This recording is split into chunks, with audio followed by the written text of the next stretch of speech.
Hi friends, आपका स्वागत है आईटी फाइटर यूट्यूब चैनल में। आज की क्लास में हम पढ़ेंगे बेंच वाइज के बारे में। पिछली क्लास में हम लोगों ने पढ़ा था वी ब्लॉक के बारे में, मार्किंग टेबल के बारे में। इसके पहले हम लोगों ने काफ़ी कुछ कवर कर चुके हैं, जैसे कि जो आपका फर्स्ट चैप्टर था सेफ्टी, है ना। सेफ्टी के बाद हम लोगों ने बहुत कुछ सीखा है और आपके चैप्टर वाइज लाइव टेस्ट हो रहे हैं। अगर मान लीजिए यहाँ पर कोई पॉइंट रह जा रहा है तो वहाँ पे हम लाइव टेस्ट में वो क्वेश्चन इंक्लूड कर देते हैं, वहाँ से आपका क्वेश्चन कवर हो जाता है।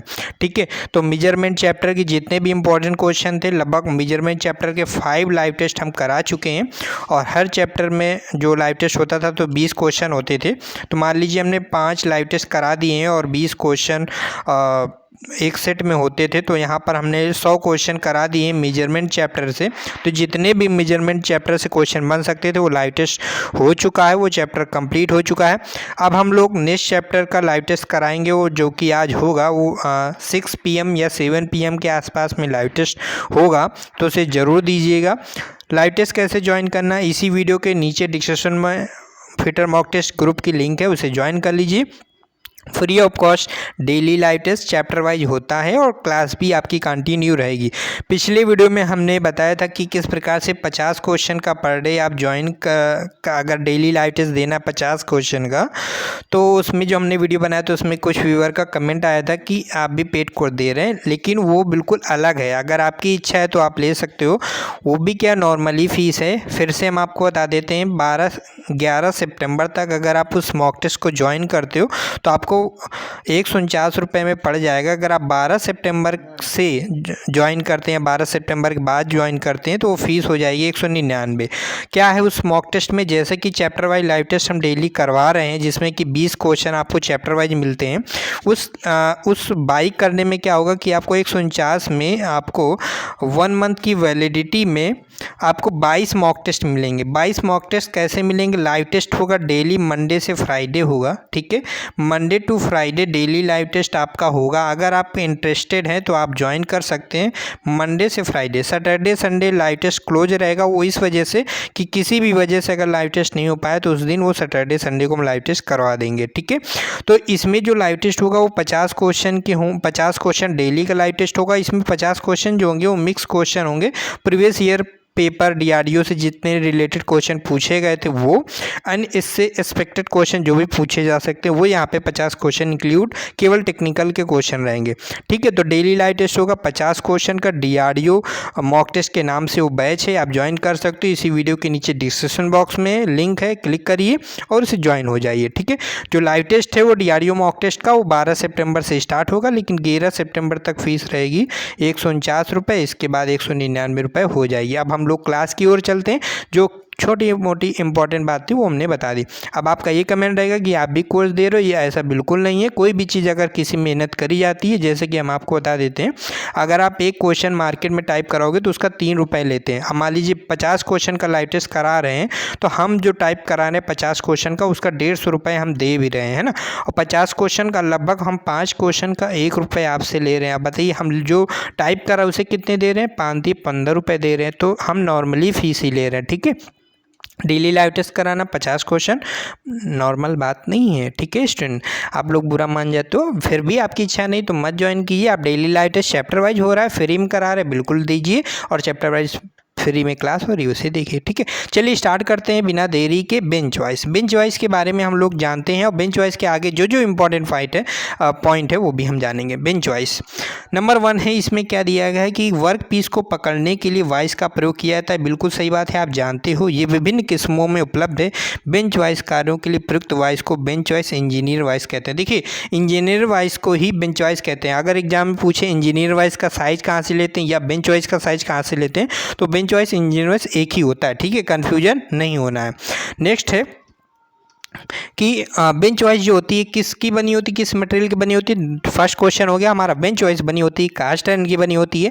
ठीक है, ढलवा लोहा इस्पात का बनाया जाता है। ढलवा लोहा स्टील, कास्ट आयरन स्टील का बना है। ढलवा लोहा किसे बोलते हैं? कास्ट आयरन को बोलते हैं। ठीक है, नेक्स्ट पॉइंट है हमारा, इसका इस्तेमाल रेतने समय, आरी से काटने समय, सोइंग चूड़ी काटते समय तथा अन्य दस्ती संक्रियाओं को करते समय किया जाता है। तो हम बेंच वाइज का प्रयोग किस में करते हैं? हम जब फाइलिंग कर रहे होते हैं उस समय समय करते हैं जब हम हेक्साइंग कर रहे होते हैं, जिसे हम हेक्साइंग भी बोल सकते हैं और सॉइंग भी बोल सकते हैं। कभी कभी एग्जाम में आपको लोग थ्योरी जब आप पढ़ते हो रॉयल का, तो उसमें एक सॉइंग वर्ड लिखा रहता है, तो आप सोचते हो क्या होता है, तो सॉइंग होता है आरी से जब हम कटिंग क्रिया करते हैं तो उसे हेक्साइंग और सॉइंग भी कहते हैं। नेक्स्ट पॉइंट है हमारा यहाँ पर, जब हम मान लीजिए टैप के द्वारा हम थ्रेड काट रहे हैं, तो थ्रेड काटते समय हम अन्य दस्ती संक्रियाओं को करते समय हम बेंच वाइज का प्रयोग करते हैं। जैसे यहाँ पर देखिए फाइलिंग की जा रही है, ये हेक्साइंग की जा रही है ना, तो ये सब यहाँ पे आपको जानना ज़रूरी है। ठीक है, अब हम यहाँ पे पार्ट्स के बारे में भी हम लोग जान लेते हैं, क्योंकि बेसिक चीज़ें हैं। देखिए ये जो आप देख पा रहे हो इसे हम हैंडल बोलते हैं, और ये वाला भाग हमारा स्पिंडल कहलाता है। ठीक है, और ये हमारा मूवेबल जा होता है, ये हमारा फिक्स जा होता है, बीच में हमारा जॉब लगा होता है। तो ये तो बेसिक चीज़ें जो कि आपको पता है। बेंच वाइज में कौन सा नट लगा होता है, जो नट लगा होता है वो किस मटेरियल का बना होता है, ये बहुत पूछा जाता है। तो ध्यान से सुन लीजिए, जो इसमें बेंच वाइज में जो नट प्रयोग किया था वो गन मेटल का प्रयोग किया जाता है। अगर गन मेटल में ऑप्शन नहीं तो फास्फोरस ब्रॉन्ज दिया रहता है ऑप्शन में, तो आपको फास्फोरस ब्रॉन्ज लगाना है। बस दो नाम याद रखने, गन मेटल और आपको यूज गन मेटल और फास्फोरस। उस जो नट होता है वो गाइड नट उसे कहते हैं। तो अगर बेंच वाइज में जो गाइड नट यूज किया जाता है वो किस मेटल का बना होता है, तो आपको बताना है गन मेटल या फास्फोरस ब्रॉन्ज। नेक्स्ट पॉइंट है वाइस का साइज उसके जबड़े की चौड़ाई के द्वारा लिया जाता है। ठीक है, तो वाइस का साइज कहाँ से लेते हैं हम, जबड़े की चौड़ाई से लेते हैं। बिल्कुल है, जो बेंच वाइस का जो जबड़ा होता है, ये जबड़े जो होते हैं इनकी चौड़ाई से हम बेंच वाइस का साइज लेते हैं। समांतर जा बेंच वाइस, देखिए जो बेंच वाइस होती है इसे हम पैरेलल जा बेंच वाइस भी कहते हैं। अगर आपसे पूछे बेंच वाइस का दूसरा नाम कोई पूछे, तो इसे हम क्या कहते हैं, पैरेलल जा बेंच वाइस। क्यों कहते हैं, क्योंकि जो इनके जाज होते हैं ना, जो बेंच वाइस के जो जा होते हैं ये आपस में समांतर खुलते हैं, है ना, एक दूसरे के समांतर खुलते हैं और बंद होते हैं। तो इसलिए इसे हम क्या कहते हैं, पैरेलल जा बेंच वाइस बोलते हैं। और एक याद रखिएगा, जैसे कि हमने बेंच वाइस की हमने चौड़ाई बताई है कि इसका चौड़ाई से साइज लिया जाता है बेंच वाइस के जा प्लेट का। तो अगर आपसे एग्जाम में पूछ ले कि जा प्लेट की चौड़ाई होती कितनी है, तो नोट कर लीजिए 75 से 150 mm होती है। नोट कर लीजिए 75 mm से 150 mm ये जा प्लेट की चौड़ाई होती है। ठीक है, ये आपका फर्स्ट पॉइंट है।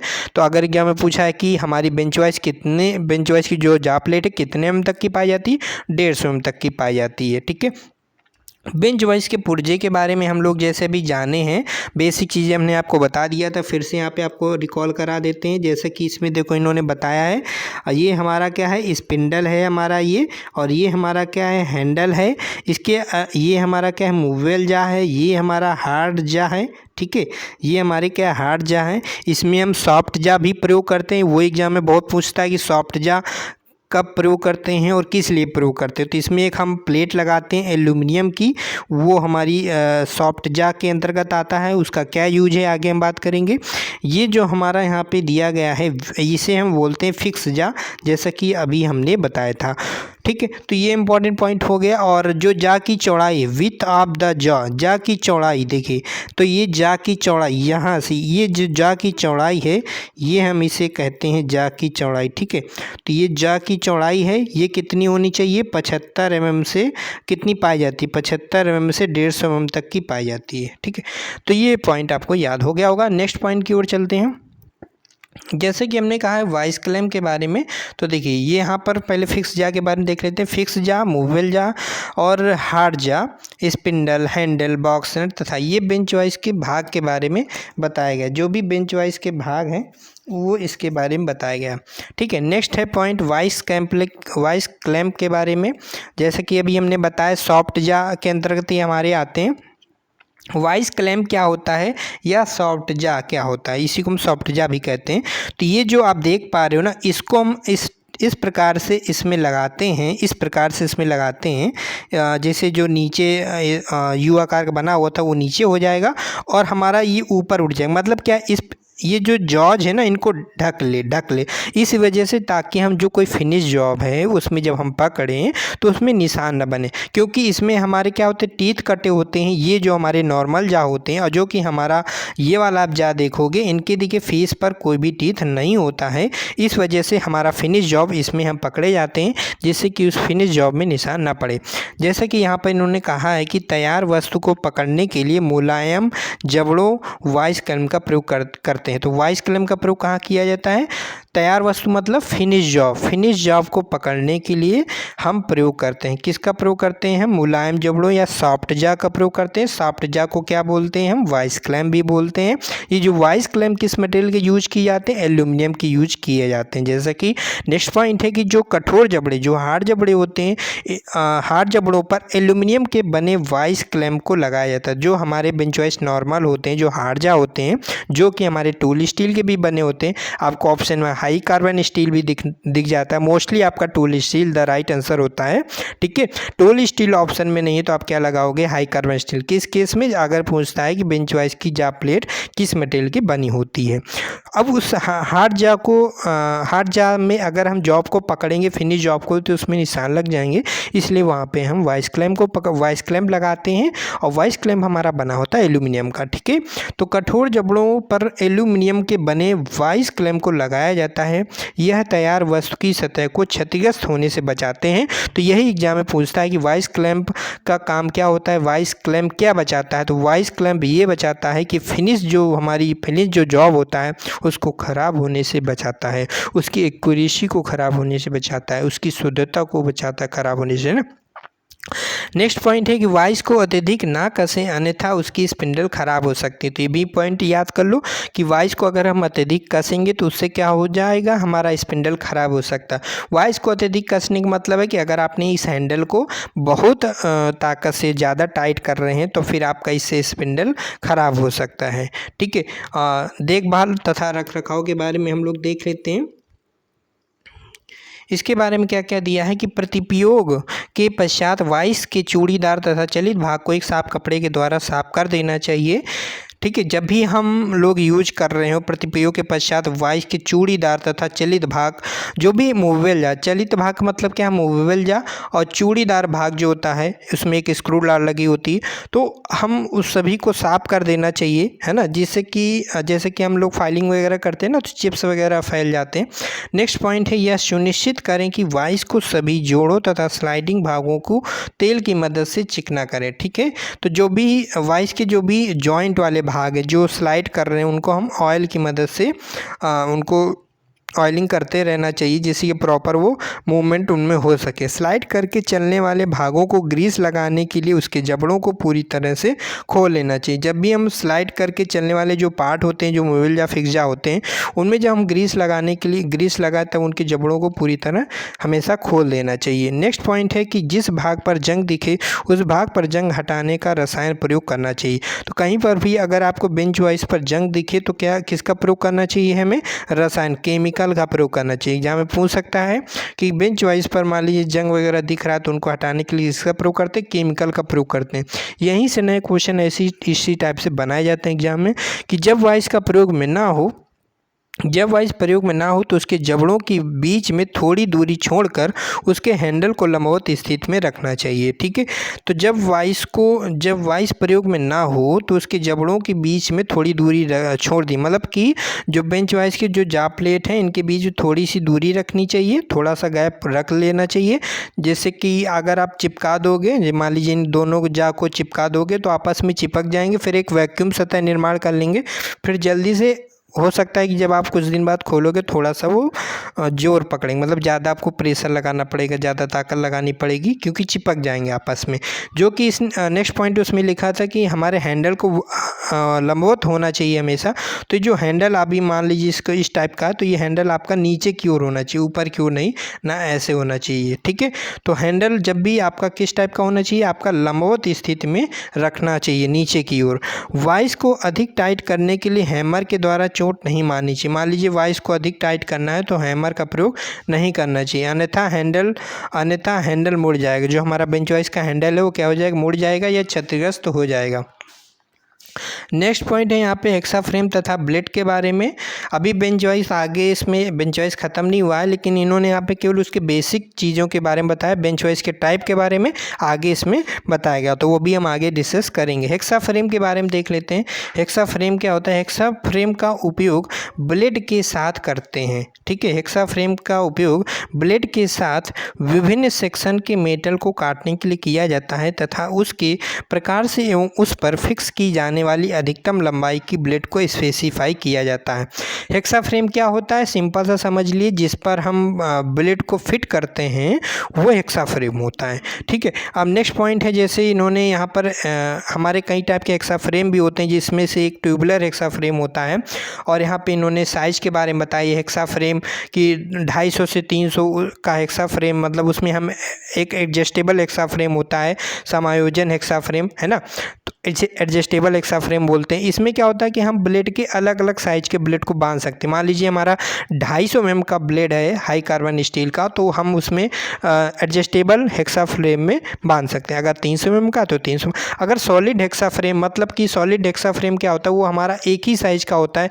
जिस साइज का, मान लीजिए अगर हमारा ब्लेड 300 mm का, इसको ऐसे बोल सकते हैं कि जिस साइज का हमारा हेक्सा फ्रेम होगा उसी साइज का हम ब्लेड बांध सकते हैं। मान लीजिए अगर हमारी सॉलिड हेक्सा फ्रेम की क्षमता अगर 300 mm ब्लेड बांधने की है, तो उसमें केवल हम 300 mm का ही ब्लेड बांधेंगे, हम वहाँ पे 250 mm का जो ब्लेड है उसको नहीं बांध सकते हैं, ठीक है। तो ये सिंपल सा आप समझ गए होंगे।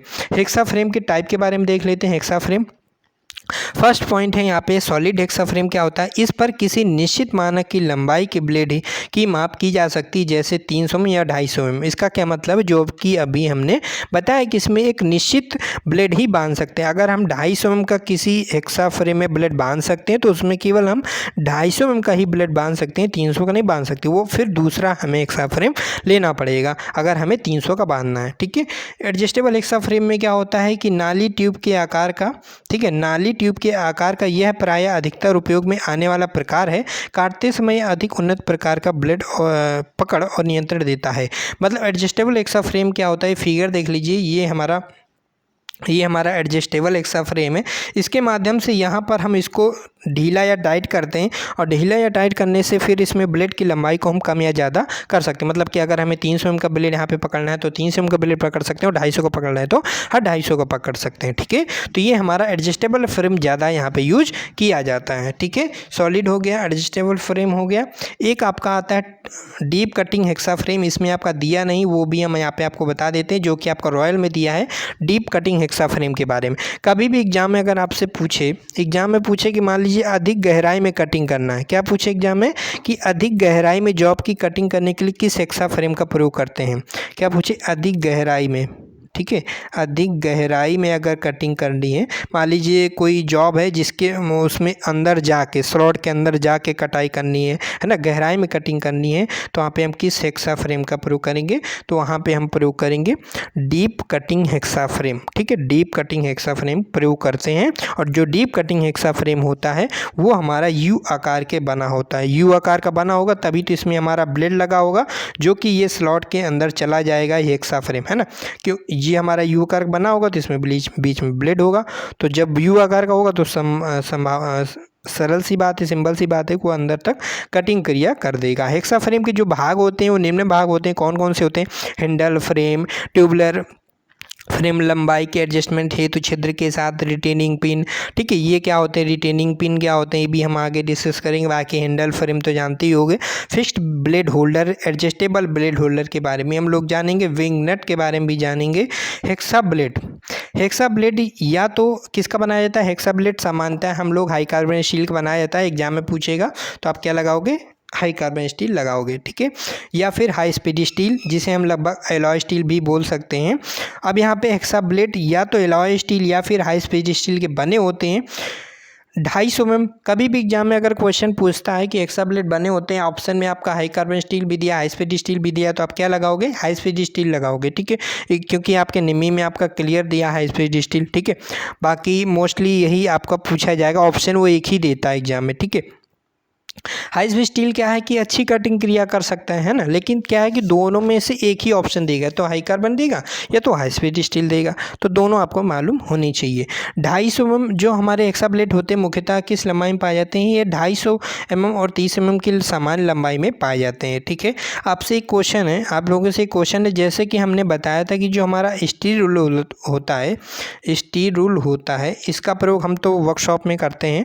इसका हमने बताया था कि इसकी स्टैंडर्ड लंबाई 300 mm होती है, लंबाई तो इसकी काफ़ी होती है। ठीक है, 1200 mm तक का स्टील रूल पाया जाता है रॉयल के अकॉर्डिंग, और निमी के अकॉर्डिंग 1000 mm तक के स्टील रूल का साइज पाया जाता है। लेकिन अगर इसमें स्टैंडर्ड लंबाई पूछता है तो 300 mm इसकी स्टैंडर्ड लंबाई होती है। इसी प्रकार से हम पूछेंगे कि आपसे बताइए हेक्सा ब्लेड की, हेक्सा फ्रेम विथ ब्लेड की स्टैंडर्ड लंबाई क्या होगी, हेक्सा ब्लेड की स्टैंडर्ड लंबाई क्या होगी, 250 होगी या 300 होगी, बताना कमेंट करके।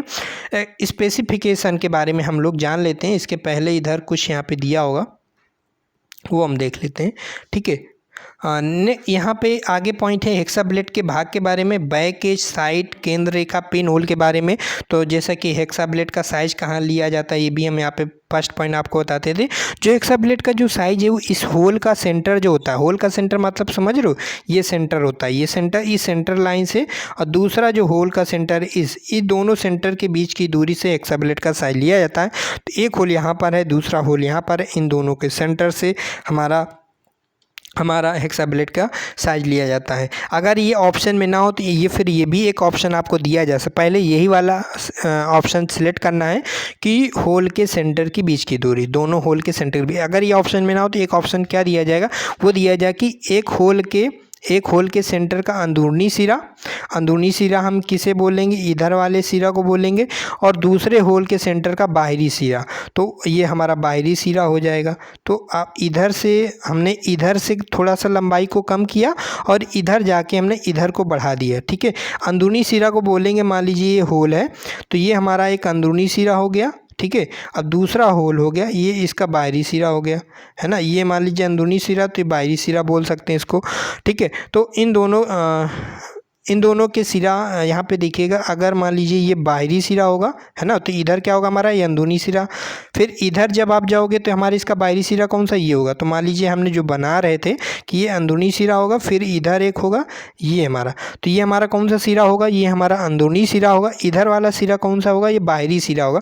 इसे ऐसे देखोगे तो आपको लगेगा तो सेम है, लेकिन जब आप हेक्सा ब्लेड में इसको आप देखोगे तो ये अंदर की तरफ बना हुआ, तो ये अंदरूनी सिरा हो गया, और बाहर की तरफ इस टाइप के हम दर्शा रहे हैं तो बाहरी सिरा हो गया। ये हम क्यों बता रहे हैं, एग्जाम में अगर आप इस टाइप का भी ऑप्शन दे दे कि हम हेक्सा ब्लेड का साइज पिन होल का जो सेंटर है उसके अंदरूनी सिरे से और दूसरा जो होल का सेंटर है उसके बाहरी सिरे के बीच की दूरी से लेते हैं, तो ये भी आपको ऑप्शन सही माना जाएगा। ठीक है, अगर जब दोनों होल के सेंटर के बीच की दूरी का ऑप्शन ना दिया हो तब हम ये लगाएंगे, क्योंकि अगर दोनों ऑप्शन में दिया है तो फिर हम कौन सा लगाएंगे, जो हमने पहले बताया था कि दोनों होल के सेंटर के बीच की दूरी से लेते हैं। ये समझ में आपको आ गया होगा। हेक्सा ब्लेड के प्रकार के बारे में जानते हैं। ऑल हार्ड ब्लेड क्या होता है कि जो हमारा ब्लेड होता है वो पूरा हमारा, मतलब उसमें जो होल होता है ना, ये होल छोड़ के पूरा भाग हमारा हार्ड होता है, ये पूरा ब्लेड हमारा हार्ड होता है, उसे हम बोलते हैं ऑल हार्ड ब्लेड। क्या बोलते हैं, ऑल हार्ड ब्लेड, पूरी कठोर ब्लेड। ब्लेड की पिनों के बीच की पूरी लंबाई कठोर रहती, ब्लेड के पिनों के बीच की दूरी जो भी होती, पिन के बीच की दूरी जो भी होती है, मतलब पिन के जो आसपास का भाग होगा वो हमारा नरम रखा जाता है। नरम क्यों रखा जाता है, क्योंकि आपको पता है इसमें हम पिन वगैरह लगाते हैं, इसलिए यहाँ पर इसको नरम रखते हैं। जैसे कि टैंग जो हमारी फाइल होती है, फाइल में हमारी टैंग नरम क्यों रखी जाती है, क्योंकि उसमें हम हैंडल लगाते हैं, क्योंकि हैंडल जब लगाते हैं तो उसमें हैमर की चोट मारते हैं। अगर वो वहाँ पे हार्ड बनाएंगे तो फिर उसमें ब्रिटलनेस का गुण होता है, जब भी कोई हार्ड मेटल होता है तो उसमें फिर वो हैंडल टूट जाने का डर रहता है। ठीक है, इस वजह से तो ऑल हार्ड ब्लेड समझ में आ गया। ठीक है, पूरी लंबाई कठोर रहती है, इसका उपयोग कठोर धातु जैसे टूल स्टील, डाई स्टील तथा हाई कार्बन स्टील के लिए प्रयोग करते हैं। तो हम अगर ऑल हार्ड ब्लेड से अगर कटिंग क्रिया करेंगे तो किस प्रकार की, हम इसके लिए टूल स्टील, लाई स्टील तथा उच्च कार्बन स्टील के लिए प्रयोग किया जाता है। फ्लेक्सिबल ब्लेड क्या होता है? फ्लेक्सिबल ब्लेड के बारे में जान लेते हैं। इसके केवल दांत हार्ड किए रहते हैं तथा इनके लचीलेपन के कारण इनका उपयोग गोलाई में काटने के लिए किया जाता है। तो इनके दांत कैसे होते हैं? हार्ड किए रहते हैं। इनके लचीलेपन के कारण मतलब फ्लेक्सिबल के कारण इनका उपयोग गोलाई में काटने के लिए किया जाता है। तो एग्जाम में अगर आपसे पूछे कि बताइए गोलाई में कटिंग क्रिया करनी है तो किस हेक्सा ब्लेड का प्रयोग करोगे? अगर गोलाई में कटिंग क्रिया करनी हो तो किस हेक्सा ब्लेड का प्रयोग करेंगे? तो आप क्या बताओगे? फ्लेक्सिबल ब्लेड बताओ, क्योंकि फ्लेक्सिबल ब्लेड जो होता है ये आपका इधर उधर मूवमेंट करता है, जैसे कि सांप की तरह मान लीजिए इधर उधर को मतलब क्या है, इधर उधर थोड़ा सा मूवमेंट ले सकता है। ठीक है, तो गोलाई में काटने की क्रिया, गोलाई में अगर काटना है तो हम फ्लेक्सिबल ब्लेड का प्रयोग करते हैं। लचीली ब्लेड पूरी कठोर ब्लेड की तुलना में हल्की होनी चाहिए। जो लचीली ब्लेड होती है, ठीक है, लचीली ब्लेड जो होती है पूरी कठोर ब्लेड की तुलना में हल्की होनी चाहिए। तो हमारी कौन सी ब्लेड हल्की होना चाहिए? हमारी ब्लेड जो हल्की होनी चाहिए वो हमारी फ्लेक्सिबल ब्लेड हल्की होनी चाहिए। किससे? हमारी कठोर ब्लेड की तुलना में हल्की होनी चाहिए। नेक्स्ट है हमारा ब्लेड की पिच। ब्लेड की पिच क्या होती है? दो हेक्सा ब्लेड के जो टीथ होते हैं इनकी बीच की दूरी हमारी पिच कहलाती है। मान लीजिए एक टीथ ये है, दूसरा टीथ है, इनकी जो बीच की दूरी होगी हमारी क्या कहलाएगी? हमारी पिच कहलाएगी। तो दो निकटवर्ती दांत के बीच की दूरी पिच कहलाती है। अगर एग्जाम में आपसे पूछे कि हमारी जो इनकी दांतों की जो हेक्सा फ्रेम की जो जो हमारा ब्लेड होता है, ब्लेड की अगर आपसे एग्जाम में पूछा जाए कि चौड़ाई कितनी होती है, तो नोट कर लीजिए ब्लेड की चौड़ाई हमारी 13 से 16 mm होती है।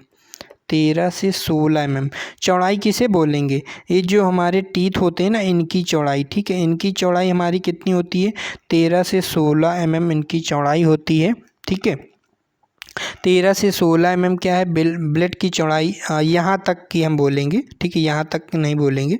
जो ब्लेड की चौड़ाई पूरा हमारी जो ब्लेड, मान लीजिए ब्लेड की लंबाई है, तो ये जो ब्लेड की ये जो होगी, ये वाला जो भाग होगा ये हमारी क्या होगी? चौड़ाई होगी। और ये जो चौड़ाई होती है वो 13 से 16 mm होगा। तो मान लीजिए कहीं अगर इंटरव्यू टाइप का है ना, कोई भी कुछ पूछ रहा है तो इस टाइप के क्वेश्चन पूछ लेते हैं कि बताइए ब्लेड की चौड़ाई कितनी होती है? हेक्सा ब्लेड की चौड़ाई तो 13 से 16 mm ब्लेड की चौड़ाई होती है। नेक्स्ट पॉइंट आपसे पूछ लिया जाता है कि मोटाई कितनी होती है? तो मोटाई, मान लीजिए कोई भी ब्लेड है तो इस ब्लेड की एक मोटाई होगी, है ना। कोई भी चीज़ है उसकी कितनी मोटाई आप कैसे बताते हो, है ना, उसको देखते हो ना पकड़ के कि हाँ, फिर उसको नापते हो ऐसे करके।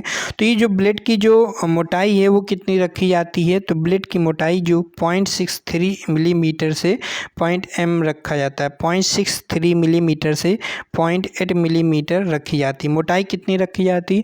0.6 मिलीमीटर से 0.8 मिलीमीटर इसकी मोटाई रखी जाती। किसकी? हेक्सा ब्लेड की मोटाई। ठीक है, हेक्सा ब्लेड की चौड़ाई हमने बताया 13 से 16। ठीक है, ये 13 से 16 क्या होती है हमारी? इसकी चौड़ाई होती है हेक्सा ब्लेड की। नेक्स्ट पॉइंट, चौड़ाई बता दिया, मोटाई बता दिया, लंबाई आप जानते हो। जो हेक्सा ब्लेड जो लंबाई होती है वो 200 से 300 mm तक के पाए जाते हैं। ठीक है, मुख्यतः 200 से 300 तक पाए जाते हैं। अब इसमें से 200 होता है आपका, 250 भी वाला होता है। अब आपको इसमें बताना था कि बताइएगा कि कौन सा स्टैंडर्ड लंबाई का हमारा हेक्सा ब्लेड मुख्यतः ब्लेड कितने प्रकार के होते हैं? तो पिच के अनुसार 4 प्रकार के होते हैं। रॉयल के अकॉर्डिंग यहाँ पर 3 टाइप का दिया है, लेकिन मुख्यतः जब आप लोग क्वेश्चन पढ़ते हो, प्रैक्टिस करते हो, तो वहाँ पे आपको 4 टाइप से क्वेश्चन ही पूछे जाते हैं। ठीक है, तो जैसे कि फर्स्ट पॉइंट है कोर्स पिच ब्लेड। हमारा कोर्स पिच ब्लेड क्या होता है ये हम समझ लेते हैं। देखिए कोर्स पिच ब्लेड जो होता है वो मान लीजिए अधिक क्रॉस सेक्शन वाली मेटल जॉब को काटने के लिए करते हैं। मान लीजिए कोई जॉब है, उसका क्रॉस सेक्शन एरिया अधिक है, तो क्रॉस सेक्शन एरिया अधिक है तो उसकी कटिंग क्रिया करने के लिए हम कोर्स पिच ब्लेड का प्रयोग करते हैं। किसी मेटल का क्रॉस सेक्शन एरिया कम, क्रॉस सेक्शन एरिया का मतलब क्या है? किसी जॉब की जैसे मान लीजिए थिकनेस कम होना, अगर किसी जॉब की थिकनेस कम है तो हम उसको कहेंगे उसका क्रॉस सेक्शन एरिया कम है। तो मान लीजिए क्रॉस सेक्शन एरिया एक जॉब ये है और एक जॉब ये है, इसकी क्रॉस सेक्शन एरिया अधिक है और इसकी क्रॉस सेक्शन एरिया कम है। अगर हम इसकी कटिंग क्रिया करनी होगी तो हम कोर्स पिच ब्लेड का प्रयोग करेंगे। अगर इसको कटिंग क्रिया करना है तो फाइन पिच ब्लेड का प्रयोग करेंगे। तो एग्जाम में पूछता है कि पतले जॉब को काटने के लिए या पतले क्रॉस सेक्शन एरिया को काटने के लिए या कम क्रॉस सेक्शन एरिया को काटने के लिए किस पिच प्लेट का प्रयोग करते हैं? तो हम यूज करते हैं फाइन पिच प्लेट का। अगर हम जहाँ पर भी फाइन पिच प्लेट का प्रयोग करते हैं तो वहाँ क्यों करते हैं वो ये भी आपको समझ में आना चाहिए। वो इसलिए करते हैं क्योंकि अगर हमारा कोई पतला जॉब है तो उसमें टीथ हमारे अधिक होने चाहिए, उसमें टीथ अधिक बैठनी चाहिए, तभी वो कटिंग क्रिया वहाँ पे हो सकती है। और जब अधिक टीथ होनी चाहिए मतलब कि इसका मतलब है कि वहाँ पे पिच कम होगी। तो इस सिंबल से आप समझ लीजिए, बात समझ गए होंगे कि अगर कोर्स पिच प्लेट होगा तो उसमें प्रति सेंटीमीटर में जो टीथ की संख्या होगी, प्रति सेंटीमीटर में जो टीथ की संख्या होगी वो कम होगी, और जब प्रति सेंटीमीटर में दांतों की जो संख्या कम होगी तो उनके जो टीथ के बीच की दूरी होगी वो अधिक होगी। मान लीजिए ये हमारा एक कोर्स पिच प्लेट है, इसकी लंबाई 1 सेंटीमीटर है, ये 1 सेंटीमीटर है। जैसा कि कोर्स पिच ब्लेड में जो 5 से 6 दांतें पाए जाते हैं प्रति सेंटीमीटर, तो मान लीजिए प्रति 1 सेंटीमीटर की लंबाई का एक कोर्स पिच ब्लेड है, ठीक है। अब इसमें 5 से 6 दांतें, 1 2 3 4 5, ये 5 से 6 दांतें ये हमारे कोर्स पिच ब्लेड में होते 1 सेंटीमीटर में। वही जो हमारा फाइन पिच ब्लेड होता है उसकी भी मान लीजिए लंबाई, देखिए लंबाई हम यहाँ ज़्यादा बना दिए हैं ताकि यहाँ पे दांत हम बना सकें। लंबाई वही रहेगी 1 सेंटीमीटर के बराबर, ठीक है, जितना होता है उतना। तो अब जो हमारा फाइन पिच ब्लेड होता है उसमें प्रति सेंटीमीटर में जो दांतों की संख्या होती है, पहले हम यहाँ 1 सेंटीमीटर लिखते हैं, इसमें जो दांतों की संख्या होती है वो 10 होती है। तो 1 2 3 4 5 6 7 8 9 10 इस टाइप से। तो यहाँ पे ये समझ गए होगी कि जो हमारे फाइन पिच ब्लेड है इसमें दांतों की संख्या जो है इसमें ज़्यादा है, और जब दांतों की संख्या ज़्यादा होगी तो उसमें पिच जो होगी वो कम होगी। तो एग्जाम में पूछेगा कि फाइन पिच प्लेट की पिच कितनी होती है, तो आपको बताना है फाइन पिच प्लेट की जो पिच होती है वो 1 mm होती है, ठीक है, 1 mm होती है। और वेरी फाइन पिच ब्लेड की कितनी होती है पिच, तो 0.8 mm होती है। तो उसमें ज़्यादा दांतों की संख्या होगी तभी तो पिच कम होगी। और पिच होता क्या है, जैसे कि अभी हमने ऊपर बताया थी, 2 दांतों के बीच की दूरी। अब जैसे कि हमारा एक कोर्स पिच ब्लेड है, कोर्स पिच ब्लेड में दांतों की बीच की दूरी आपको ज़्यादा दिख रही है तो इसकी पिच भी ज़्यादा होगी। पिच कितनी होगी, इसकी पिच होती है 1.8 mm। तो हम सभी का पिच उसकी लंबाई बता देते हैं, आप लंबाई नोट कर लीजिए। तो लंबाई पहले हम बता देते हैं कि टीथ बता देते हैं कि टीथ कितने होते हैं। तो कोर्स पिच ब्लेड में जो हमारे प्रति सेंटीमीटर में दांतों की संख्या होती है वो 5 से 6 होते हैं, ठीक है, 5 से 6 टीथ होते हैं प्रति सेंटीमीटर, ठीक है। प्रति सेंटीमीटर क्या होते हैं, टीथ होते हैं। जो हमारा मीडियम पिच ब्लेड होता है इसमें हमारे जो दांत होते हैं वो 8 सेंटीमीटर 8 टीथ होते हैं, ठीक है, 8 दांतें होते हैं प्रति सेंटीमीटर, ठीक है। 1 सेंटीमीटर की लंबाई में 8 टीथ होते हैं किसमें, मीडियम पिच ब्लेड में। इसके बाद हमारा आएगा fine pitch blade. Fine pitch blade में अब क्योंकि दांतों की संख्या ज़्यादा हो रही है तो फिर हमारी पिच भी कम होती जाएगी, तो पिच भी हम आगे आपको अभी बता देंगे। तो फाइन पिच ब्लेड में जो दांतों की संख्या होती है वो 10 दांतें होती हैं। 10 दांतें कितने होते हैं, ये भी प्रति सेंटीमीटर में। प्रति सेंटीमीटर 10 टीथ का मतलब 1 सेंटीमीटर की लंबाई में 10 टीथ होंगे। अब जब 10 टीथ होंगे तो पिच भी कम होगी। अब यहाँ पे हम पिच भी नोट करा देते हैं। जो हमारी कोर्स पिच ब्लेड होगी इसकी पिच होगी 1.8 mm, ठीक है।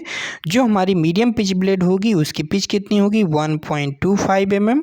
जो हमारी फाइन पिच ब्लेड होगी इसकी पिच कितनी होगी, इसकी पिच होगी 1 mm। जो हमारी वेरी फाइन पिच ब्लेड होगी, वेरी फाइन पिच ब्लेड की पिच होगी हमारी 0.8 mm। हमने मीडियम की क्या बताई, मीडियम हमने बताई 1.25, फाइन की कितनी बताई 1 mm, और वेरी फाइन की क्या बताई हमने 0.8 mm। अब जैसे इसके ऊपर जो एक हमारा जो है वो हमारा कौन सा है, कोर्स पिच ब्लेड, जिसकी हमने लंबाई आपको क्या बताई, वो हमने बताई आपको 1.8 mm, ठीक है, ये हमने बताई आपको। अब हमने पिच भी बता दिया, लंबाई भी बता दिया। हाँ, वेरी फाइन पिच ब्लेड का अगर आपको लिखना है कि दांतों की संख्या कितनी होती है तो वेरी फाइन पिच ब्लेड में प्रति सेंटीमीटर में दांतों की संख्या 12 होती है। तो ये एग्जाम में पूछे जाते हैं। तो सेंटीमीटर में तो हमने याद कर लिया कि प्रति सेंटीमीटर में दांतों की संख्या कितनी होती है ना, ये तो हमने याद कर लिया। अब हम लोग इंच में याद कर लेते हैं कि इंच में कितने टीथ होते हैं। तो ये भी एग्जाम में पूछा जाता है कि कोर्स पिच ब्लेड में प्रति इंच में कितने टीथ होते हैं। तो प्रति इंच में सीरियल नंबर याद कर लीजिए 14, 18, 24, 32, ये सीरियल याद कर लीजिए। ये हमने इंच का हो गया कि प्रति इंच में कितने टीथ होते हैं, ये इंच का हम बता रहे हैं आपको। ठीक है, ये एग्जाम में बहुत पूछे जाते हैं, बिल्कुल भी इंपॉर्टेंट है। और प्रति सेंटीमीटर का इधर हमने लिख लिया, मान ली 5 से 6 होता है तो इसको हम 6 लिख लेते हैं, 6, 8, 10, 12। ठीक है, तो एक सीरियल ये याद रखना है 6, 8, 10, 12, 2 का गैप है, सिंपल से याद हो जाएगा 6, 8, 10, 12। ये क्या है, प्रति सेंटीमीटर में दांतों की संख्या है। ठीक है, हेक्साब्लेड में। तो ये हम यहाँ पर सेंटीमीटर लिख लेते हैं, ये हमारे सेंटीमीटर हैं और ये हमारे क्या है, इंच है। तो अगर एग्जाम में आपसे पूछा जाए कि वेरी फाइन पिच ब्लेड में प्रति सेंटीमीटर में दांतों की संख्या कितनी होती है, 12। अगर एग्जाम में आपसे पूछा जाए कि प्रति इंच में दांतों की संख्या कितनी होती है हेक्साब्लेड में, तो हम क्या बताएंगे, 32। इसका सीरियल क्या है, आपको सीरियल रट लेना है, 14, 18, 24, 32। क्या याद रखना है, 14, 18, 24, 32, है ना। कैसे याद रखोगे, देखिए 14 आपने याद कर लिया। अब इसमें 14 में 4 जोड़िए तो कितना हो जाता है, 18 हो जाता है। तो ऐसे याद है 14, 18, 24, 32, है ना। एक याद कर लिए 14, 18, 24, 32, 3-4 बार आप इसको रिवीजन करिएगा, याद हो जाएगा 14, 18, 24, 32। ठीक, ये हमने यहाँ पे टीथ की संख्या बता दी जो कि काफ़ी एग्जाम में पूछा जाता है, और हमने यहाँ पे पिच भी बता दिया है। ठीक है, और यहाँ पे इन्होंने निमी के अकॉर्डिंग इतना बताया है, तो मान लीजिए वो फिर कैसा क्वेश्चन है एग्जाम में, कैसा पूछा जा रहा है, उस हिसाब से यहाँ पे आपको देखना है। ये हम अभी आपको ये हम नहीं बताएंगे क्योंकि फिर आपका कन्फ्यूजन हो जाएगा, इसलिए हम इसको नहीं बता रहे। ठीक है, मोस्टली जो माना जाता है वो हमने आपको बताया है। जो यहाँ पे स्पेसिफिकेशन की बात करें, हेक्साब्लेड का जो स्पेसिफिकेशन है वो लंबाई, पिच तथा प्रकार से किया जाता है। अगर जैसे हमने फाइल का बताया था कि ग्रेड, कट, लंबाई के अकॉर्डिंग हमारा फाइल का ग्रेड मतलब फाइल का स्पेसिफिकेशन किया जाता है, उसी प्रकार से हमारा जो हमारी हेक्साब्लेड होता है उसका भी स्पेसिफिकेशन किया था कि मार्केट में अगर आपको जाना है तो क्या क्या आप उस दुकानदार को बताओ। क्या क्या बताओगे कि हमें 250 mm, 300 mm का, मान लीजिए यहाँ पे इन्होंने एग्जाम्पल दिया है कि 300 mm का हमें हेक्साब्लेड का लंबाई चाहिए। फिर आपको बताना होगा पिच, हमें कितने पिच वाला चाहिए, तो 1.8 mm पिच वाला चाहिए। फिर हम प्रकार बता देंगे। हेक्साब्लेड का प्रकार, 2 प्रकार का ब्लेड होता है, कौन सा, एक ऑल हार्ड ब्लेड होता है, एक हमारा फ्लेक्सिबल ब्लेड होता है। ऑल हार्ड ब्लेड कैसा होता है, जो होल वाला सेंटर होता है उसको छोड़कर बाकी पूरी लंबाई क्या होती है, हार्ड होती है। जो हमारी फ्लेक्सिबल ब्लेड होती है वो फ्लेक्सिबल और लचीला होता है, जो कि ऑल हार्ड ब्लेड से थोड़ा सा सॉफ्ट होता है। और ऑल हार्ड ब्लेड जो होता है ये क्या होता है कि ये हम गोलाई में कटिंग क्रिया करने के लिए प्रयोग करते हैं। तो गोलाई में अगर कटिंग क्रिया करनी है तो किस हेक्साब्लेड का प्रयोग करेंगे, किस प्रकार के हेक्साब्लेड का, तो वहाँ पर हम कटिंग जो ब्लेड प्रयोग करेंगे वहाँ पर हम प्रयोग करेंगे फ्लेक्सिबल ब्लेड का प्रयोग करेंगे। अब यहाँ पे हम ब्लेड का नाम बता देंगे, जैसे कि इन्होंने ब्लेड का नाम बताया है कि हमें जो चाहिए वो ऑल हार्ड ब्लेड चाहिए। कौन सा, हमें ऑल हार्ड ब्लेड चाहिए और इतना पिच वाला चाहिए। अगर इन्होंने ये पिच बताई तो बता सकते हैं आप कि कौन सा पिच वो मांग रहे हैं, वो मांग रहे हैं कोर्स पिच ब्लेड वाला मांग रहे हैं। तो क्योंकि 1.8 mm किसकी पिच होती है, ये हमारी कोर्स पिच ब्लेड की होती है। अब एग्जाम में ऐसे भी पूछ सकता है, ये आपको दे देगा और आपसे पूछेगा कि इसमें से बताइए 1.8 mm क्या है। ऑप्शन दे देगा कि जो हमारी हेक्साब्लेड है, क्या उसकी वो चौड़ाई है या उसकी मोटाई है ना, या फिर कुछ भी दे सकता है। तो आपको क्या बताना है, ये हेक्साब्लेड के दांतों के बीच की दूरी है या 2 दांतों के बीच की दूरी है, जिसे हम पिच कहते हैं। तो क्या है, ये हमारा पिच है। कौन सा है हमारा, ये कोर्स पिच ब्लेड है। तो कि पिच तो लिखा ये वो एग्जाम में पूछेगा कौन सी पिच है, या फिर नहीं भी लिखा है तो आपको क्या बताना है, ये दांतों के बीच की दूरी पिच है और कौन सी पिच है, ये हमारी कोर्स पिच ब्लेड है। ये तो आप समझ गए होंगे। नेक्स्ट पढ़ते हैं, हेक्सा से मटेरियल्स में पेनिट्रेट करते समय बाय हीटिंग से बचाव तथा ब्लेड को मुक्त गति प्रदान करने के लिए कट को ब्लेड की मोटाई से अधिक चौड़ा रखा जाता है। ये भी इंपॉर्टेंट पॉइंट, इसको अच्छे से समझिएगा। हेक्सा से मटेरियल में पेनिट्रेट करते समय मतलब कि जब भी हम हेक्सा से कटिंग कर रहे हो, ठीक है, कटिंग करते समय बाय हीटिंग से बचाओ। बाय हीटिंग मतलब गर्म हो, मतलब गर्म ना हो ब्लेड, ये हीटिंग हो गया, ये समझ गया। हीटिंग से बचाओ तथा ब्लेड को मुक्त गति प्रदान करनी। मुक्त गति मतलब कि बढ़िया अच्छे से गति मिल रही हो, बीच में रुक रुक के ना चल रहा हो, फंस के ना चल रहा हो, ठीक है। मतलब कि उसमें फ्रिक्शन कम हो रहा हो, फ्रिक्शन ज़्यादा ना हो, ये हमारा फ्रिक्शन ना हो और उसमें क्या हो, ब्लेड हमारा गर्म ना हो, ठीक है, अच्छी सी गति में हो। तो इसको प्रदान करने के लिए, ये हमें प्राप्त करने के लिए हम क्या करते हैं, जो हमारा कट होता है, कट को हम ब्लेड की मोटाई से अधिक चौड़ा रखते हैं। मतलब जो हमारा कट होता है, अगर कट की बीच की दूरी अधिक होगी और ब्लेड की जो चौड़ाई होगी, जो टीथ होंगे उनकी चौड़ाई या जो टीथ की जो मोटाई होगी, वो टीथ की मोटाई अगर कम होगी तो फिर क्या अच्छे से कटिंग क्रिया हो सकती है ना। वहाँ पे फिर ब्लेड हमारा फंस के नहीं चलेगा। वहाँ पे हम बोलेंगे चौड़ाई बोलेंगे, क्योंकि ब्लेड की चौड़ाई तो आपको पता है कितनी होती है। यहाँ पर हम मोटाई को शायद लेंगे, मोटाई, क्योंकि हम यहाँ पे टीथ अंदर इंसर्ट कर रहे हैं। तो टीथ की मोटाई कितनी है, क्योंकि आप पढ़ते हो कि जब हम बार बार एक सा कटिंग क्रिया कर रहे होते हो, कटिंग बहुत देर करते करते दांत की जो मोटाई होती है वो घिस जाती है। और जब घिस जाती है तभी एग्जाम में पूछा जाता है कि मान लीजिए एक हेक्सा ब्लेड आप यूज कर रहे हो और कटिंग क्रिया करते करते हेक्सा ब्लेड टूट जाता है, तो हम नया हेक्सा ब्लेड प्रयोग क्यों नहीं करते, एग्जाम में पूछा जाता है। तो नया हेक्सा ब्लेड इसलिए यूज नहीं करते कि जिस हेक्सा ब्लेड से हम कटिंग क्रिया कर रहे थे, उस हेक्सा ब्लेड की जो टीथ होते हैं, उसकी जो मोटाई होती है वो घिस जाती है। वो उसका जो टीथ होती है, जो दांत होते हैं वो घिस जाते हैं, वो पतले हो जाते हैं, उनकी मोटाई कम हो जाती है। जब उनकी मोटाई कम हो जाती है तो जो हम जिसकी कटिंग क्रिया कर रहे थे उसकी जो चौड़ाई होगी वो भी कम होगी। बिल्कुल सिंपल सी बात है कि मान लीजिए हम कोई जॉब काट रहे थे, तो पहले उसकी जो कट की चौड़ाई थी वो इतनी थी, और हेक्सा ब्लेड जैसे ही जैसे उसकी टीथ घिसती गई तो हमारा फिर जो कट की चौड़ाई होगी वो भी कम होती जाएगी। तो इसी वजह से वहाँ पर हम फिर नए हेक्सा ब्लेड का प्रयोग नहीं करते हैं, क्योंकि नए हेक्सा ब्लेड की जो टीथ होगी की चौड़ाई जो होगी वो कितनी होगी, वो थोड़ा ज़्यादा होगी। और टीथ की चौड़ाई कितनी होती है, 0.63 mm से 0.mm, ये क्या होती है, हमारी टीथ की चौड़ाई होती है।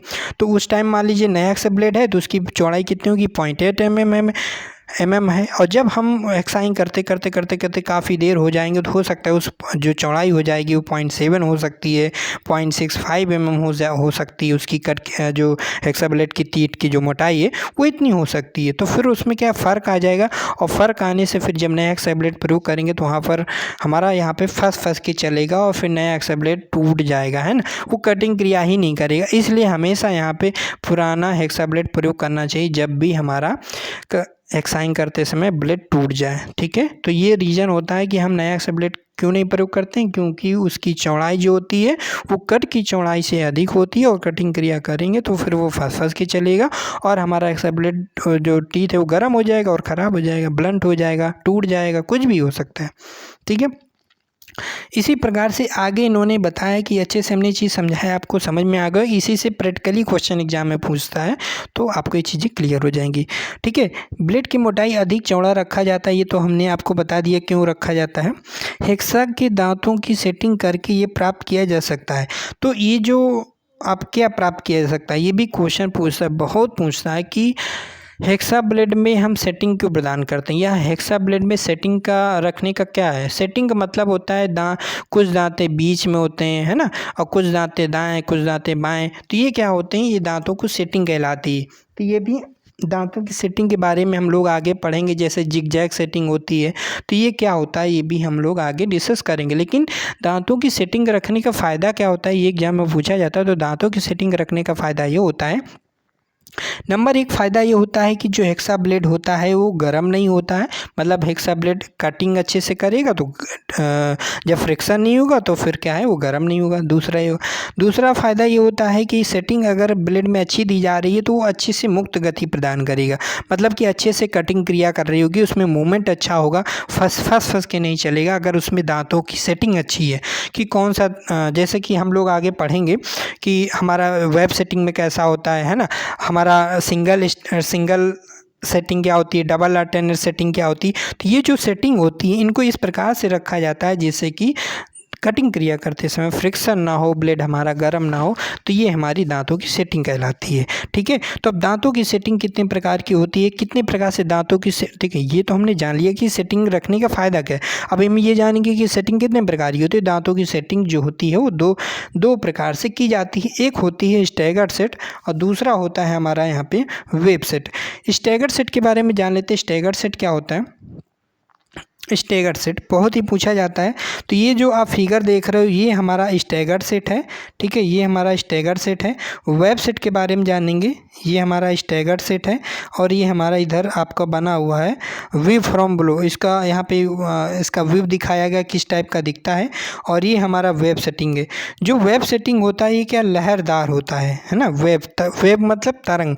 तो जो हमारा वेब सेट वाला जो ब्लेड होता है, वेब सेटिंग वाला जो टीथ होते हैं, उनके जो टीथ होते हैं वो कैसे होते हैं, लहर टाइप के होते हैं ना। तो अब हम पढ़ते हैं कि स्टैगर्ड सेट के बारे में। एग्जाम में पूछा जाता है कि स्टैगर्ड सेट की पिच कितनी होती है।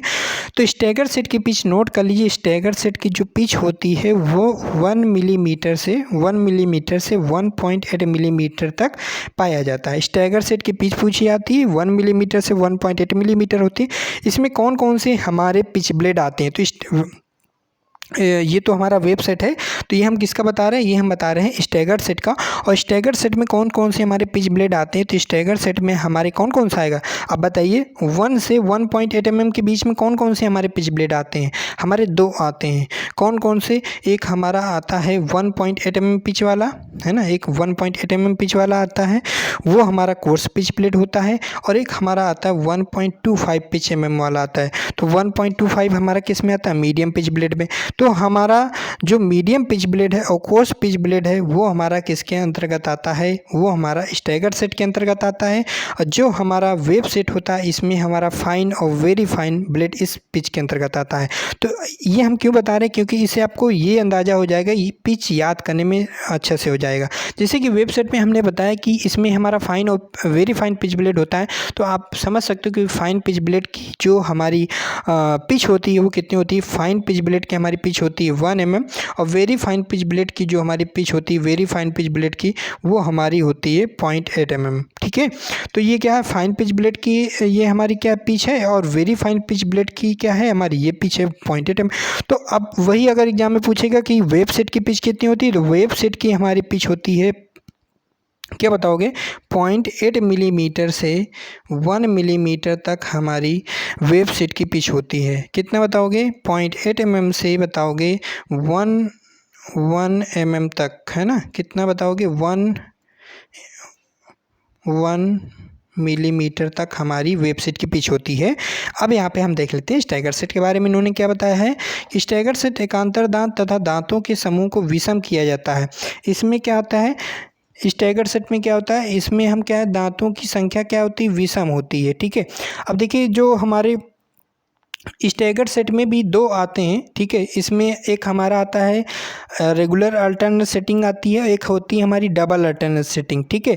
तो सिंगल व डबल अल्टरनेट सेटिंग को हम स्टैगर्ड सेट कहते हैं, ठीक है। स्टैगर्ड सेट के अंतर्गत 2 आते हैं, इसमें निमी में दिया नहीं। स्टैगर्ड सेट के अंतर्गत 2 आते हैं, कौन कौन सा। नंबर 1 आता है हमारा सिंगल अल्टरनेट सेटिंग, ठीक है, single alternate setting. Single alternate setting क्या होती है वो भी हम बताएंगे। दूसरा आता है इसमें double alternate setting. Double alternate setting क्या होता है ये भी हम बताएंगे। तो चलिए सिंगल अल्टरनेट सेटिंग के बारे में जान लेते हैं। जो हमारा सिंगल अल्टरनेट सेटिंग होता है इसको हम बोलते हैं, इसे हम स्टैंडर्ड या रेगुलर अल्टरनेट सेटिंग बोलते हैं। इसे हम क्या बोलते हैं, इसे हम सिंगल या डबल, इसको हम सिंगल या रेगुलर अल्टरनेट सेटिंग बोलते हैं। सिंगल में क्या होता है कि एक सिंगल अल्टरनेट सेटिंग में क्या होता है कि एक दांता हमारा दाएं की ओर मुड़ा होगा और दूसरा दांता हमारा बाएं की ओर मुड़ा होगा, फिर हमारा दाएं बाएं, और फिर हमारा 5वां दांता जो होगा वो सीधा होगा। तो यहाँ पर एग्जाम में पूछा जाता है कि जो हमारा 5वां दांता होता है वो हमारा उसका काम क्या होता है। तो ये कटे हुए बुरादे को बाहर निकालता है। तो क्या पूछेगा कि हमारा स्टैगर्ड सेट में या सिंगल अल्टरनेट सेटिंग में जो हमारा 5वां दांता जो सीधा रखा जाता है वो क्यों रखा जाता है, उसका काम क्या होता है। तो उसका काम ये होता है कि कटे हुए जो चिप्स होते हैं उनको बुरादे को बाहर निकालने के लिए सीधा रखा जाता है। तो सिंगल अल्टरनेट सेटिंग में आप समझ गए कि क्या होता है, पहला दांता दाएं, दूसरा दांता बाएं, फिर दाएं, फिर बाएं। अब जब प्रत्येक 5वां दांता क्या होगा वो हमारा सीधा रखा जाता है। जो हमारा डबल अल्टरनेट सेटिंग होता है उसमें क्या होता है, जैसे कि सिंगल में सिंगल, डबल में डबल में क्या होगा कि इसमें 2 दांते दाएं की तरफ मुड़े होंगे, मतलब जो हेक्साब्लेड के जो टीथ होंगे वो दाएं की तरफ मुड़े होंगे। कितने, 2 दांते जब दाएं की तरफ मुड़े होंगे, फिर 2 दांते बाएं की तरफ मुड़े होंगे, है ना। और फिर क्या होगा, फिर हमारा पांचवा दांता जो होगा वो सीधा होगा। तो मतलब कि सिंगल अल्टरनेट सेटिंग और डबल अल्टरनेट सेटिंग दोनों में हमारा पांचवा दांता सीधा होगा। लेकिन उनके जो हमारे सिंगल अल्टरनेट सेटिंग में क्या होता था कि पहला दांता बाएं, मतलब केवल एक दांता दाएं, फिर दूसरा दांता बाएं। इसमें क्या होता है कि पहले दो दांते दाएं, फिर बाद के दो दांते बाएं, फिर पांचवा दांता क्योंकि आ गया तो पांचवा दांता सीधा। तो इस टाइप से आप समझ गए कि सिंगल अल्टरनेट सेटिंग और डबल अल्टरनेट सेटिंग क्या होता है। और single alternate setting, double alternate setting को ही हम स्टैगर्ड सेट कहते हैं, और ये हमने आपको अभी बताया। ठीक है, तो एग्जाम में ये पूछ लेगा कि पांचवें दांत का कार्य क्या होता है, कटे हुए बुरादे को बाहर निकालना। ये एक पॉइंट आपको याद रखना है। स्टैगर्ड सेट की पिच हमने आपको बताई, कितनी आपको पिच बताई, हमने बताई 1 mm से आपको बताना है 1.8 मिलीमीटर। इसमें कौन कौन से हमारे पिच ब्लेड आते हैं, तो मीडियम पिच ब्लेड और कोर्स पिच ब्लेड आता है, ये हमने आपको बताया। एकांतर दांत तथा दांतों के समूह को विषम किया जाता है। एकांतर दांत मतलब कि जो हमारे अल्टरनेट सेटिंग जिसे हम बोलते हैं, है ना, कि पहला दांता दाएं फिर दूसरा दांता बाएं, तो इसे क्या बोलते हैं, अल्टरनेट सेटिंग। दांतों के समूह, दांतों का बहुत सारा समूह है, उसमें क्या उनको विषम किया जाता है ना। पहला सम, पहला विषम का मतलब पहला दाएं फिर बाएं। यह क्रम मुक्त काटने में मदद करता है। यह क्रम क्यों रखते हैं, इससे क्या होती है, मुक्त कटिंग, मतलब कि फ्री में कटिंग करता है, फंसता नहीं है, बिल्कुल अच्छे से हमारी कटिंग क्रिया होगी, बीच में ब्लेड फंसेगा नहीं, ये हमारा इसमें फ़ायदा होता है। तथा अच्छी चिप क्लियरेंस प्रदान करता है। चिप क्लियरेंस मतलब कि अच्छे से प्रॉपर क्लियरेंस प्रदान करेगा अगर हमारा सेटिंग सही होगा। दूसरा है, अब एग्जाम में ये पूछ सकता है कि आपको ये पूछे, ये फिगर दे देगा, सिंपल से इतना दे देगा और आपसे पूछेगा ये कौन से ब्लेड का फिगर है, तो आप क्या बताओगे। देखिए, दो ही ब्लेड होते हैं, दो ही टाइप का ब्लेड होता है, एक स्टैगर्ड सेट, एक हमारा वेब सेट होता है। ठीक है, एक स्टैगर्ड सेट होता है, एक हमारा वेब सेट होता है। स्टैगर्ड सेट का सिंपल सा वो सीधा ब्लेड बना हुआ, जो वेब सेट की पहचानने का तरीका है, वेब सेट लहरदार ब्लेड होगा। देखिए इसमें लहरदार बना हुआ है, तो आप पहचान लोगे कि वेब सेट की आकृति कैसी होती है और हमारी स्टैगर्ड सेट की आकृति कैसी होती है। देखिए स्टैगर्ड सेट का इसमें देखो सीधा बना हुआ बिल्कुल, और जबकि इसमें आप देखोगे तो इसमें क्या है, इसमें लहरदार बना हुआ है, इसमें देखिए ना ऐसे। तो आप पहचान लोगे कि स्टैगर्ड सेट कैसा होता है और हमारा वेब सेट कहता हो।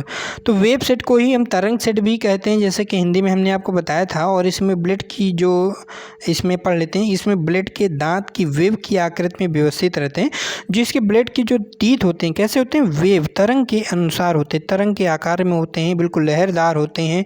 और विभिन्न पिच के लिए सेट प्रकार के निम्नलिखित हैं। विभिन्न पिच के लिए सेट के प्रकार, मतलब कि जो वेब सेट होता है, एक चीज़ और याद रखिएगा, जो वेब सेट होता है इसी को हम जिगजैग सेटिंग कहते हैं। तो एग्ज़ाम में अगर आपसे पूछा जाए कि वेब सेटिंग का दूसरा नाम क्या है, तो वेब सेटिंग को हम जिगजैग सेटिंग कहते हैं। क्या कहते हैं इसे, हम जिगजैग सेटिंग कहते हैं। ठीक है, जिगजैग सेटिंग कहते हैं इसे।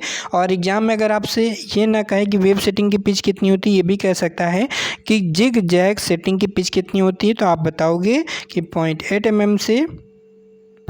mm से हमारी 1 मिलीमीटर तक हमारी पिच होती है जिगजैग सेटिंग या वेब सेटिंग, क्योंकि इन्हीं को बोलते हैं। ठीक है, तो अब जिग से ये हमारा जो भी हमने फिगर दिखाया, ये हमारा जिगजैग सेटिंग कह ले या फिर वेब सेटिंग कह ले, ये भी हमने दोनों नाम जान लिया। आगे हम यहाँ पे फिगर जान चुके हैं, पिच के बारे में जान चुके हैं, जो कि अभी हमने पिच बताई वही यहाँ पर बताया गया है। देखिए अब यहाँ पे नेमी के अकॉर्डिंग इन्होंने 1 mm, क्योंकि होता क्या है कि जैसा कि अभी हमने आपको बताया कि 0.8 mm से 1 मिलीमीटर तक हमारा कहलाता है वेब सेट। 1 मिलीमीटर से 1.8 मिलीमीटर तक हमारा कहलाता है स्टैगर्ड सेट।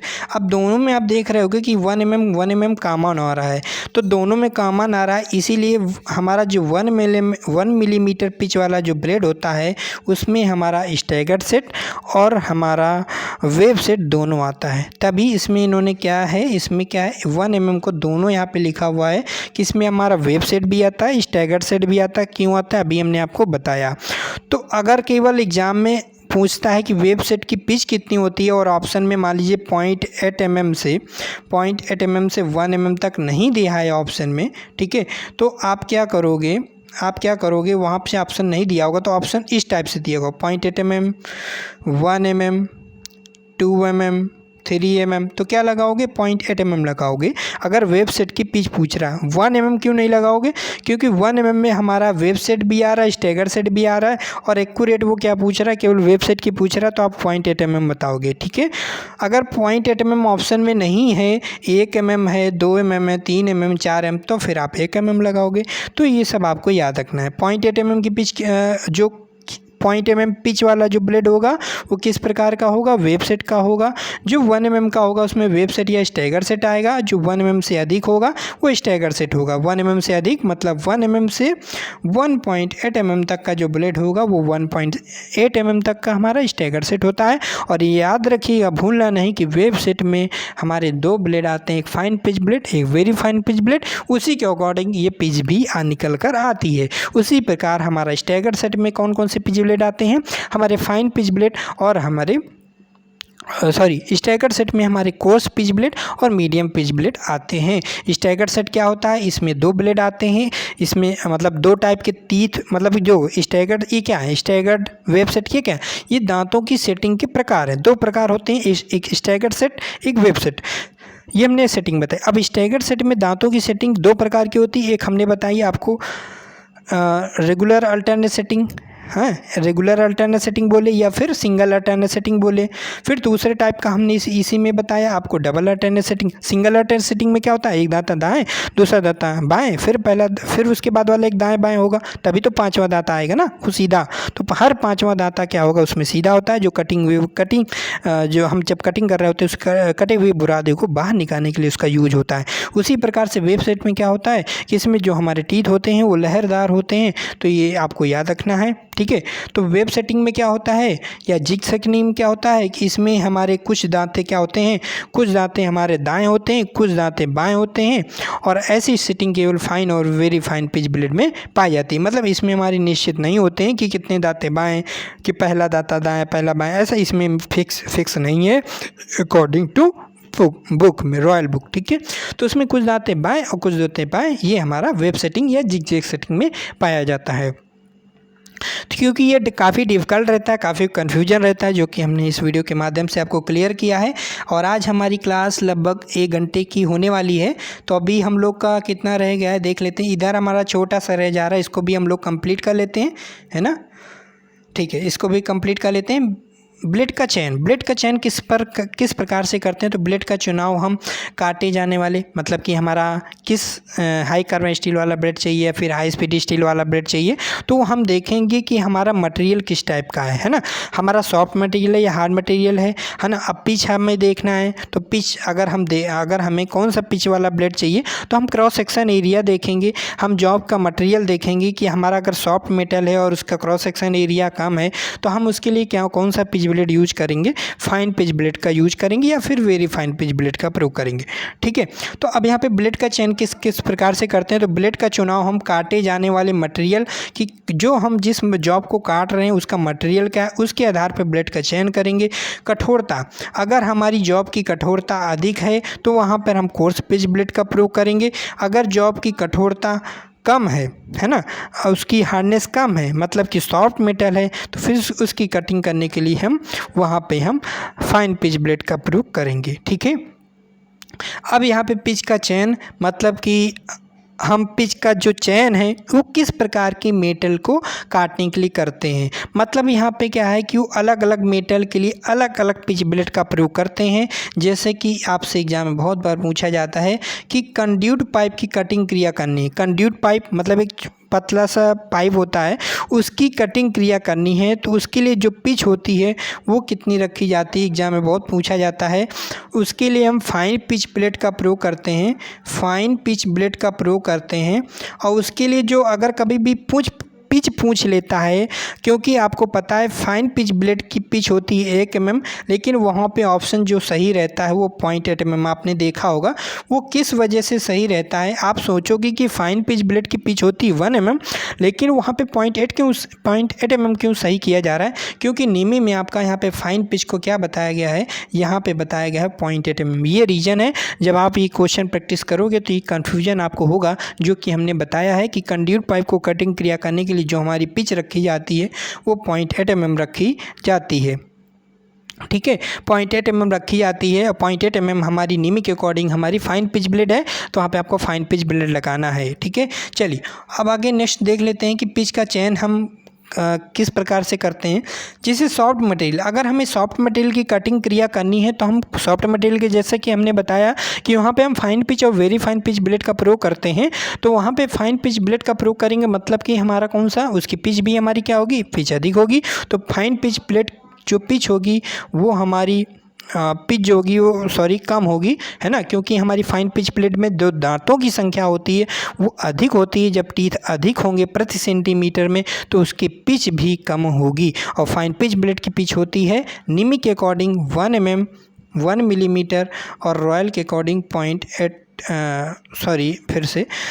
1 मिलीमीटर जो होती है वो रॉयल के अकॉर्डिंग होती है फाइन पिच ब्लेड की, और जो हमारी नीमी के अकॉर्डिंग है जो हमारी पिच होती है 0.8 मिलीमीटर। सही किसको मानना है वो आपको ऑप्शन के अकॉर्डिंग देखना होता है, इसलिए हम दोनों बता रहे हैं। देखिए कन्फ्यूजन मत क्रिएट करिए, है ना, कि आप कमेंट करेंगे सर कन्फ्यूजन हो रहा है। कन्फ्यूजन नहीं, नीमी के अकॉर्डिंग फाइन पिच ब्लेड कितना होता है, नीमी के अकॉर्डिंग फाइन पिच ब्लेड कितना होता है 0.8 mm, रॉयल के अकॉर्डिंग कितना होता है 1 mm।